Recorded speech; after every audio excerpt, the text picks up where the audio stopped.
Television പ്രേക്ഷകർക്ക് സുപരിചിതനായിട്ടുള്ള നടനാണ് സിദ്ധാർത്ഥ് പ്രഭു. അദ്ദേഹം ഇപ്പോൾ കൂടുതൽ സുപരിചിതനായിരിക്കുകയാണ്. കാരണം ക്രിസ്മസ് തലേ ദിവസം ഇദ്ദേഹം നടത്തിയ പരാക്രമങ്ങളൊക്കെ ഇപ്പോൾ സോഷ്യൽ മീഡിയയിൽ വലിയ വൈറലാണ്. നമ്മളത് പ്രേക്ഷകരെ പറഞ്ഞറിയിക്കേണ്ട ആവശ്യമില്ല, ആളുകൾക്കറിയാം. ഒരു കാൽനട യാത്രക്കാരനെ, ഒരു ലോട്ടറി വിൽപ്പനക്കാരനെ മദ്യപിച്ച് വാഹനം ഓടിച്ച ഇയാൾ ഇടിച്ചു തെറിപ്പിച്ചു, പരിക്കേൽപ്പിച്ചിരിക്കുന്നു. അതിൻ്റെ ഭാഗമായിട്ട് മറ്റ് 2 വാഹനങ്ങൾക്ക് അപകടം സംഭവിച്ചിരിക്കുന്നു. അപ്പം ഇതിൻ്റെയൊക്കെ പുറത്ത് ഇയാളെ നാട്ടുകാർ കയ്യേറ്റം ചെയ്യുന്ന വീഡിയോകളൊക്കെ ഇപ്പോൾ വലിയ രീതിയിൽ വൈറലാണ്. അപ്പോൾ എന്താണ് അങ്ങേക്ക് ഇതിൽ പറയാനുള്ളത്? ഇതിൽ യഥാർത്ഥത്തിൽ 2 കൂട്ടർ ഇതിൽ തെറ്റുകാരാണ്. നാട്ടുകാരും തെറ്റുകാരാണ്, സിദ്ധാർത്ഥ് പ്രഭുവും തെറ്റുകാരാണ്. ആദ്യം സിദ്ധാർത്ഥ് പ്രഭുവിനെ കുറിച്ച് പറയാം. കാര്യം ഞാൻ ഈ സിറ്റ്കോമിൻ്റെയൊക്കെ ഒരു സിറ്റ്കോമുകൾ ഒറ്റയ്ക്ക് താമസിക്കുന്ന ഒരു വ്യക്തിയാണ്. എറണാകുളം ജില്ലയിലെ എത്രയെങ്കിലും കൊല്ലമായി ഞാൻ ഒറ്റയ്ക്കാണ്. ഇവിടെ ജോലി ഭാഗമായിട്ട് ഉള്ളതാണ്. അപ്പോൾ എൻ്റെ സമയം ഏറ്റവും കൂടുതൽ പോകുന്ന ഇത്തരത്തിൽ സീരിയലുകൾ, സിറ്റ്കോമുകളാണ്, പരമ്പരകളാണ്. അപ്പോൾ അതിൽ ഞാൻ ഏറ്റവും കൂടുതൽ ഈ സിദ്ധാർത്ഥ് പ്രഭു എന്ന് പറയുന്ന ചെറുപ്പക്കാരൻ, അയാളുടെ ഇതുവരെയുള്ള പ്രായത്തിനിടയ്ക്കുള്ള ഗ്രോത്ത് ഞാൻ കണ്ടിട്ടുണ്ട്. എന്നെപ്പോലെ തന്നെ നിരവധി പ്രേക്ഷകർ. കാര്യം മീശ പോലും മുളയ്ക്കാതെ ചേച്ചിയും അനിയനും, ഭാഗ്യലക്ഷ്മി എന്ന് പറയുന്ന ഇയാളുടെ ചേച്ചിയും ഈ പയ്യനും അനിയനുമായിട്ട്, നേർവങ്ങളും നേറാങ്ങളയുമായിട്ട് ഉപ്പും മുളകും എന്ന പരമ്പരയ്ക്ക് മുമ്പ് തട്ടിയും മുട്ടിയും എന്ന് പറഞ്ഞൊരു പരമ്പര മനോരമയിലുണ്ടായിരുന്നു. ഈ മനോരമ പരമ്പരയിൽ കണ്ടിട്ടുള്ളതാണ് ഈ സിദ്ധാർത്ഥ് പ്രഭു എന്ന് പറയുന്ന ഇപ്പോൾ ഈ അതികായനായി 8 അടി പൊക്കം 7 അടി പൊക്കമായിരിക്കുന്ന ഈ ചെറുപ്പക്കാരൻ. ഇയാളുടെ കുട്ടിപ്രായം പോലും നമ്മൾ കണ്ടിട്ടുള്ളതാണ്. സത്യം പറഞ്ഞാൽ എനിക്കത് കണ്ടപ്പോൾ ഒരു വിഷമം തോന്നി. എന്നാലും ഈ ചെറുപ്പക്കാരന് ഇതൊക്കെ പറ്റിയല്ലോ എന്ന് എന്നെപ്പോലെ ചിന്തിച്ച നിരവധി പേർ ഈ കേരളത്തിലുണ്ടാവും. കാര്യം ഇവരെയൊക്കെ നമ്മൾ മനസ്സിൽ, നമ്മുടെ വീട്ടിൽ നമ്മുടെ കുഞ്ഞനുജനോ നമ്മുടെ കുഞ്ഞു മക്കളോ എൻ്റെ ആരൊക്കെയോ ആണെന്ന് നമ്മൾ തെറ്റിദ്ധരിക്കും. നമ്മളങ്ങ് അറിയാതെ ഇഷ്ടപ്പെട്ടു പോകും. അങ്ങനെ നമ്മൾ ഇഷ്ടപ്പെടുന്ന താരങ്ങളായിട്ടുള്ള ഇവർക്കൊക്കെ ഈ കാണിക്കുന്ന പോക്കൃത്തരങ്ങൾ കാണുമ്പോൾ അയ്യോ എന്നാലും ഈ ചെറുപ്പക്കാരന് ഇത് പറ്റിയല്ലോ എന്ന് തോന്നും. സത്യത്തിൽ ഇതിലെനിക്ക് അങ്ങനെയാണ് ആദ്യം തോന്നിയത്. ഇതിൽ എനിക്ക് ഒന്നുകൂടെ എനിക്കിത് പറയാനുണ്ട്. അതായത് ഈ കുറച്ച് സാമൂഹ്യ മാധ്യമങ്ങളിൽ അറിയപ്പെടുകയും അല്ലെങ്കിൽ 10 ജനം തങ്ങളെ കണ്ടാൽ തിരിച്ചറിയുകയും ചെയ്യുന്നുണ്ട്. ഇവർ മറ്റൊരു ലോകത്താണ് പിന്നെ ഇവർ വിചാരിക്കുന്നത് ഇവരെ വെച്ചിട്ട് വേറെ ആരും ഉണ്ടാവില്ല.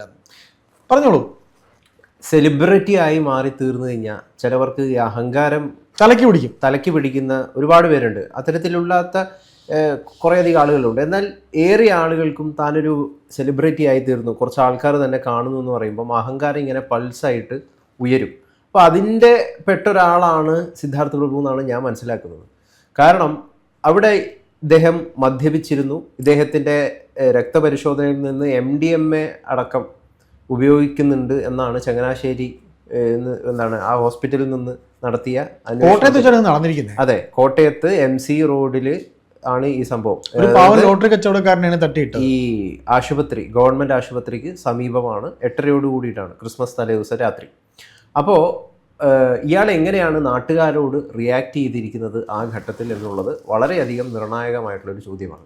നാട്ടുകാരുടെ ഇങ്ങനത്തെ ഒരു അവസ്ഥയിൽ വേണ്ടാത്ത രീതിയിൽ നാട്ടുകാരുടെ അടുത്ത് വർത്തമാനം പറയാൻ പോയിട്ടുണ്ടെങ്കിൽ സ്വാഭാവികമായിട്ടും നാട്ടുകാർ കൈവയ്ക്കുമെന്നുള്ള കാര്യത്തിൽ ഒരു സംശയമില്ല. അങ്ങനെ അത് ചെയ്യാൻ പാടില്ല എന്നുള്ളതാണ് അതിൻ്റെ യഥാർത്ഥത്തിലുള്ള വസ്തുത. പക്ഷേ താനൊരു ലോട്ടറിക്കാരനെ ഇടിക്കുകയും മദ്യപിക്കുകയും ചെയ്തു, എന്നിട്ട് താനൊരു സെലിബ്രിറ്റിയാണ് എന്ന് പറയുന്ന അഹങ്കാരം വെച്ചുകൊണ്ട് നാട്ടുകാരുടെ അടുത്ത് തട്ടിക്കയറാനായിട്ട് ഈ സിദ്ധാർത്ഥ് പ്രഭു തിരിഞ്ഞിട്ടുണ്ടെങ്കിൽ സ്വാഭാവികമായിട്ട് നാട്ടുകാരുടെ വികാരം എന്ന് പറഞ്ഞാൽ കൈവച്ചു പോകും. അല്ല, അതിനെ ഞാൻ കണ്ണിക്കുന്നു. അതായത് ഇയാൾ ഒന്നാമത് മദ്യപിച്ചിരിക്കുകയാണ്.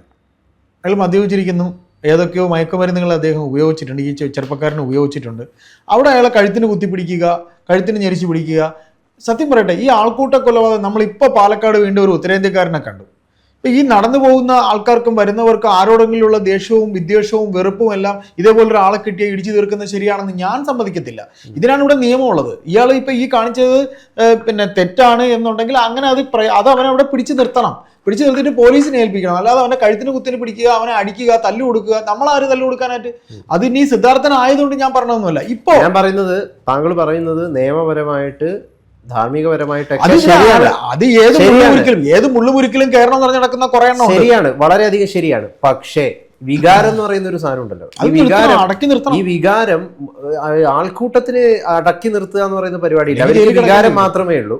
അപ്പൊ ഈ വികാരം ടേക്കപ്പ് ചെയ്യുമ്പോഴാണ് ഈ സംഭവങ്ങൾ ഉണ്ടാവുന്നത്. മധു മരിക്കുന്നത് മധുവിനെ ഇടിച്ചു കൊല്ലുന്നത് അങ്ങനെയാണ്.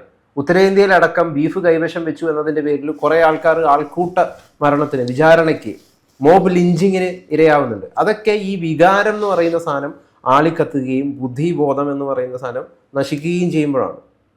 അല്ല ഗൗതം, അതിനെയൊന്നും സാധൂകരിക്കാൻ ഞാൻ ആളല്ല. സാധൂകരിച്ചിട്ടില്ല, പറഞ്ഞതാ. ഇപ്പൊ ഈ ഉത്തരേന്ത്യയിൽ നടന്ന, ഉത്തരേന്ത്യക്കാരനായ ഒരു പാവം മനുഷ്യൻ പാലക്കാട് വന്ന് അവിടെ കുറെ പേര് ചേർന്ന് തല്ലി. ആ മനുഷ്യൻ മദ്യപിച്ചിരുന്ന ഒരു മനുഷ്യനാണ്, അവനെ കള്ളനാണെന്ന് ആരോപിച്ച് തല്ലി. ഇപ്പൊ ഈ തല്ലിയവരെല്ലാം ജയിലിൽ പോയില്ലേ? സ്ത്രീകൾ വരെ തല്ലി എന്ന് പറയുന്നുണ്ട്. എന്നിട്ട് നമുക്ക് അതിന് വല്ലതും പറയാൻ പറ്റുമോ? ഒരു സമയദോഷത്തിന് ഇത്തരത്തിൽ വികാരം നിയന്ത്രിക്കാൻ പറ്റാതെ ആരെങ്കിലും തല്ലിയാൽ ഒന്നിലും പെടാതെ അതുവരെ നടന്നവന്റെ കരിയർ പോയി കിട്ടിയോ?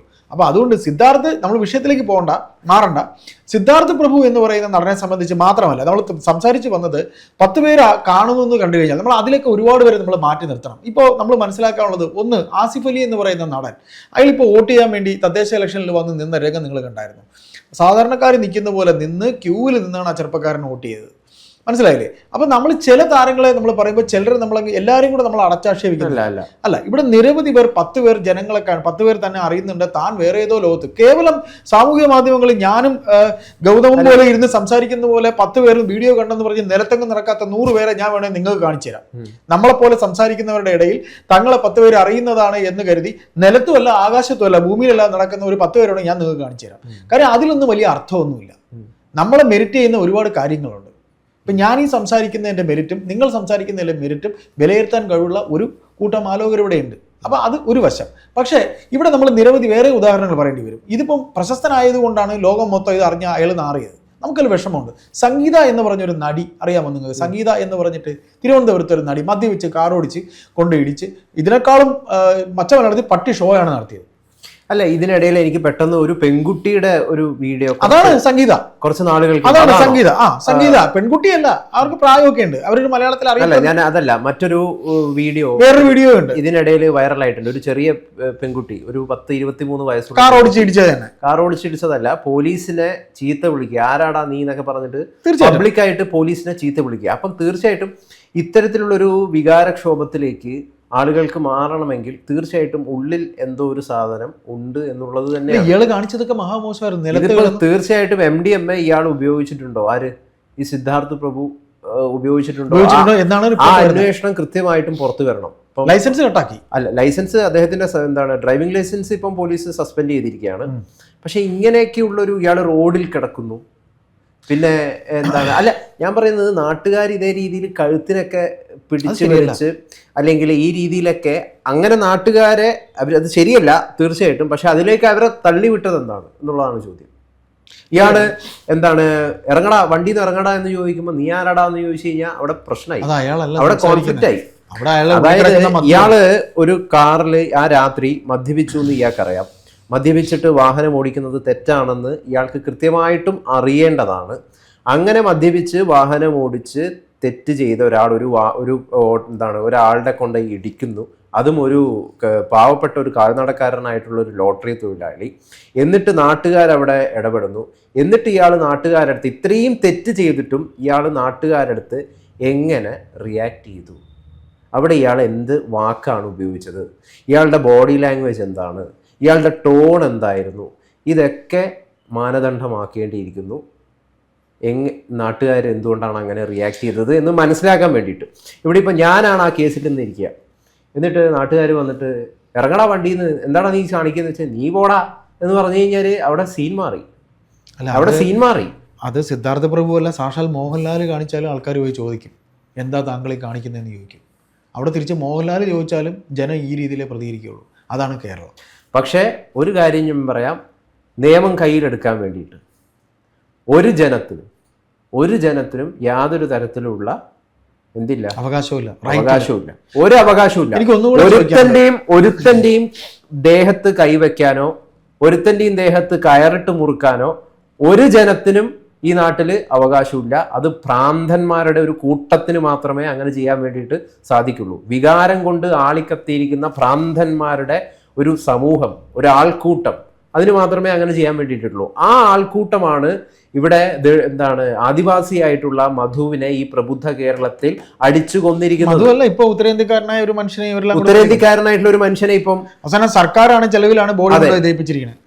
അല്ല, എനിക്ക് ഒരു കാര്യം കൂടെ ഇല്ലേ, അത് ഗൗതം വ്യക്തമാക്കണം. ഈ ഒരു ഹോട്ടൽ 18 എന്ന് പറഞ്ഞിട്ട് അല്ലെ നമ്പർ, അതിലിപ്പം എന്താണ് ആ വിഷയം കൂടെ ഒന്ന് പറയൂ. അല്ല, ചില ബ്ലോഗർമാര് രംഗത്ത് വന്നിട്ട് പറയുന്നുണ്ട്. അതായത് ഈ നമ്പർ 18 ഹോട്ടലിൽ ആക്സിഡന്റ് കാർ, അതെ, നമ്പർ 18 ഹോട്ടലുകളിൽ കുറച്ച് വർഷങ്ങൾക്ക് മുമ്പ് 3 പേരുടെ ഒരു അപകടം ഉണ്ടായിട്ടുണ്ടായി ഈ ഹൈവേയില്. അതെ, കാറിൽ ഈ എന്താണ് അൻസി അഞ്ജന, പിന്നെ വേറെ 2 സുഹൃത്തുക്കളാണെന്ന് തോന്നുന്നു. അപ്പോൾ അതൊരു ഓഡി കാർ അവരെ ചേസ് ചെയ്തു. ആ ചേസ് ചെയ്തതിന്റെ ഭാഗമായിട്ട് ഇവരുടെ ഫോർഡ് ഫിഗോ എന്താണ് ഒരു മരത്തിന് കൊണ്ടുപോയി ഇടിച്ചു. ഇവർ മരണപ്പെടുന്നു. അപ്പോൾ ആ ഓഡി കാറിൽ നിന്ന് ഈ റോയ് എന്ന് പറയുന്ന നമ്പർ 18 ഹോട്ടലിന്റെ ഉടമസ്ഥൻ പുറത്തിറങ്ങി വരുന്നു. അങ്ങനെ അയാൾ അറസ്റ്റിലാവുന്നു. അതൊക്കെയാണല്ലോ ആ വിഷയം എന്ന് പറയുന്നത്. അപ്പോൾ ഈ ആ നമ്പർ 18 ഹോട്ടലിന്റെ ആ പാർട്ടിയിൽ ഇയാളും കൂടി അംഗമായിരുന്നു എന്ന രീതിയിലുള്ളൊരു സംസാരം ഇപ്പോൾ പുറത്തു വരുന്നുണ്ട്. ചില വ്ളോഗർമാരാണ് ഡ്രഗ് പാർട്ടിയാണത്. അതെ, ഒരു ഡ്രഗ് പാർട്ടിയാണല്ലോ. അപ്പൊ അതിൽ ഇയാളൊരു ഭാഗമായിട്ടുണ്ടായിരുന്നു എന്നൊക്കെയുള്ള. അപ്പോൾ ഇയാൾക്ക് ഏതെങ്കിലും രീതിയിൽ ഇത്തരത്തിലുള്ള ലഹരി കച്ചവടവുമായിട്ട് ഈ സിദ്ധാർത്ഥ് പ്രഭുവിന് എന്തെങ്കിലും ബന്ധമുണ്ടോ? നമ്മൾ ആരോപണം മാത്രമാണ്, അങ്ങനെ ഉണ്ടെന്നല്ല പറയുന്നത്. ലഹരി ഉപയോഗം, ലഹരി കച്ചവടം, അത്തരത്തിലുള്ള എന്തിനെങ്കിലും ഇയാൾക്ക് അങ്ങനെയുള്ള ചില ചർച്ചകളിലേക്കും ഈ കാര്യങ്ങൾ ഇപ്പോൾ നീങ്ങുന്നുണ്ട് എന്നുള്ള കാര്യത്തിൽ.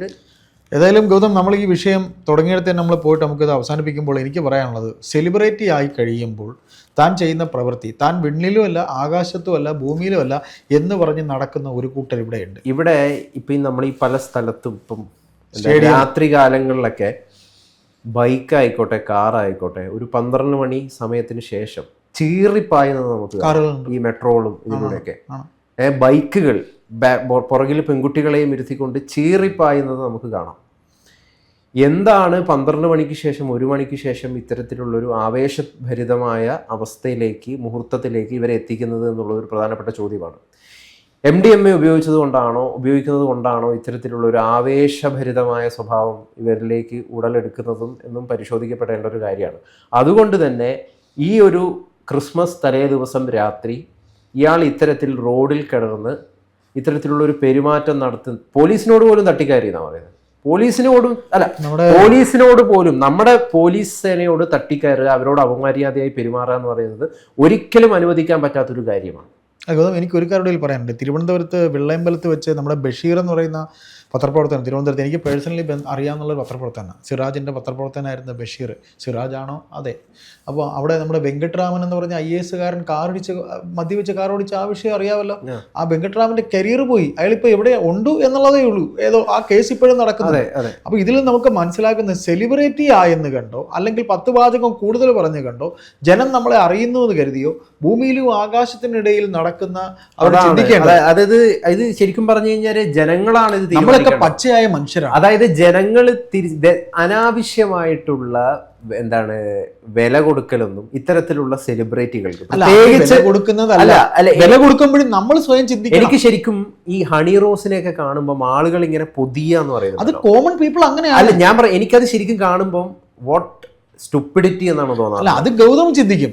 എനിക്കത് താങ്കൾ ഒരു വിദ്യാഭ്യാസമുള്ള ആളും താങ്കൾ ഈ പറയുന്ന ജേർണലിസ്റ്റ് ഒക്കെ ആയതുകൊണ്ട് താങ്കൾ ചിന്തിക്കും. ഒരു സാധാരണക്കാരനായ ഒരു മനുഷ്യൻ അത് ചിന്തിക്കില്ല. ചിലപ്പം ഈ പറയുന്ന പോലെ തലയ്ക്കകത്ത് ബോധമില്ലാത്ത ഇന്നത്തെ യങ്സ്റ്റേഴ്സ് ചിലപ്പോൾ ചിന്തിക്കില്ല.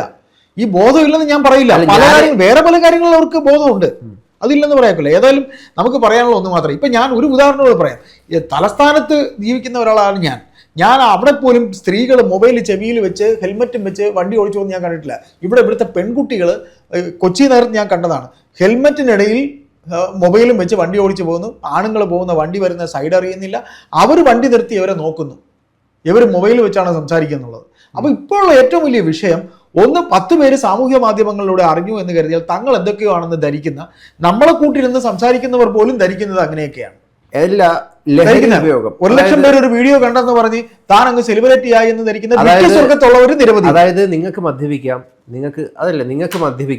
നിങ്ങൾക്ക് താല്പര്യമുണ്ടെങ്കിൽ നിങ്ങൾക്ക് പെണ്ണ് പിടിക്കാം, ഇതൊന്നും തെറ്റായിട്ടുള്ള പ്രൈവറ്റും പേഴ്സണൽ ആയിട്ടുള്ള കാര്യമാണ്. പക്ഷെ ദയവ് ചെയ്തിട്ട് നാട്ടുകാരെ ഇതിൽ ഉപദ്രവിക്കാതിരിക്കുക. അല്ല, മദ്യപിക്കണമെങ്കിൽ നിങ്ങളുടെ പേഴ്സണൽ റൂമിലിരുന്ന്, നിങ്ങൾക്ക് ബാറുണ്ട്, മറ്റ് സൗകര്യങ്ങളുണ്ട്, അവിടെ പോയി സുഖമായി ഇരുന്ന് എത്രയാണ് വേണ്ടതെന്ന് വെച്ചാൽ മദ്യപിക്കുക.